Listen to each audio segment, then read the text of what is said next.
Hello, Anima electrical. হ্যাঁ বলছি, আপনি কে বলছেন? হ্যাঁ, আমি বাপি বলছি। হ্যাঁ বলুন। বলি মাস কতক আগে আমি একটা ফ্রিজ কিনেছিলাম, তো ওই ফ্রিজটা আমি ফেরত দিয়ে দিব ভাবছি।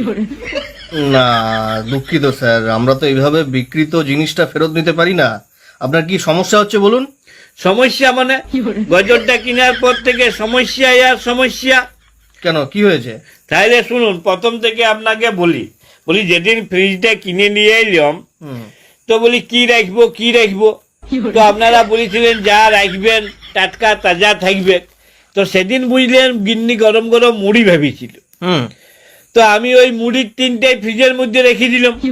তো সকালবেলায় বুঝলেন এমন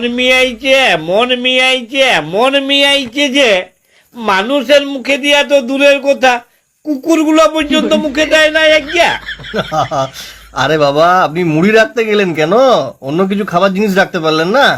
রেখেছিলাম, বিস্কুটের ডিব্বাটাও রেখেছিলাম। বিস্কুট গুলো আবার রাখতে গেলেন কেন? ওটা তো নিশ্চয়ই নরম হয়ে যাবে। আর নরম পাতলা পাতলা পায়খানার মতন এমন ল্যাটপেটা হয়ে গেছিল একগা। তবে ওটা কুকুরগুলো বেশ ফুর্তি করে চেটে পুটেই খাইছে। কেন, আপনি ভাত ডাল শাকসবজি কিছু রাখতে পারলেন না? আর ভাতের কথা বলবে